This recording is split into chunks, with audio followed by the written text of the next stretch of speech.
Portugal എന്ത് സംഭവം എന്ന് അറിയുന്നില്ല. മെസ്സിന്റെ കളി മുന്നേ കളി കഴിഞ്ഞതിന് ശേഷം ജയിച്ചും കഴിഞ്ഞതിന് ശേഷം പോർച്ചുഗലാണെങ്കിൽ എന്തും മുണ്ടിട്ട. മെസ്സിന്റെ കളിയിലും കഴിഞ്ഞതിന് ശേഷം പോർച്ചുഗലിന്റെ കളിയൊന്നും സമനില്ലായി.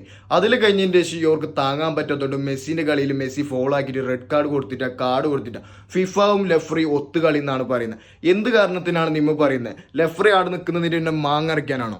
കളി ജയിക്കും തോക്കുമ്പോൾ ഒരു ബേജാറുണ്ടാവും. പക്ഷേ ഇങ്ങനെ മറ്റാളെ താത്തിയിട്ട് മറ്റാളെ പൊക്കിയിട്ട് എന്ന് അറിയാനില്ല. ഞാനും മെസ്സി ഫാൻസാണ്. ഞാൻ ക്രിസ്ത്യാനോ സ്നേഹിക്കുന്നുണ്ട്, മെസ്സിനെ സ്നേഹിക്കുന്നുണ്ട്. കൂടുതൽ മെസ്സിനെ പറയും. പക്ഷേ നിമ്മ ചെയ്യുന്ന തെറ്റത്തൂരാണ്. പറഞ്ഞാൽ ഭയങ്കര തെറ്റത്തൂരാണ്. ഇത് കേൾക്കുമ്പോൾ കുറേ ആൾ ഊക്കാനും കൂക്കാനെല്ലാം ഉണ്ടാവും. എന്നാലും പ്രശ്നമില്ല. ഇത് പറയാനുള്ളത് പറഞ്ഞേ ചെയ്യൂ. എന്തെന്ന് വെച്ചാൽ അത്രമേൽ കളിച്ച് ജയിച്ച ടീമിനെ പറയുന്നത് ലെഫ്രി കണ്ടിട്ട് ഒത്തളി കളിച്ച് മെസ്സി ഫോളോ ആക്കി റെഡ് കാർഡ് കൊടുത്തിട്ട അത് ലെഫ്രി ഇത് എന്നെല്ലാം പറഞ്ഞിട്ട് കുറേ പറഞ്ഞു. എന്നാലും പ്രശ്നമില്ല. നിമ്മ സമനിലായിക്കൊണ്ടാണ് ഇപ്പൊ ഈ കാര്യം പറഞ്ഞത്.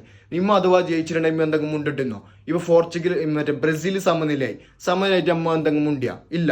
നിമ്മ സമനിലായതിന്റെ ശേഷം നിമ്മ ഇങ്ങോട്ട് വന്നിട്ടാണ് ട്രോളും കാര്യം നിമ്മളുടെ ടീം തന്നെയാണ് അപ്പുറം ഇപ്പുറം വാട്സപ്പിൽ ഇറക്കുന്നുള്ളത്. എന്നിട്ട് നിമ്മ എന്താക്കുന്നത്? അർജന്റീന എല്ലാം തെറ്റി. എടാ നമ്മളെ കൊണ്ട് കഴിയാത്ത കാര്യമില്ലേ?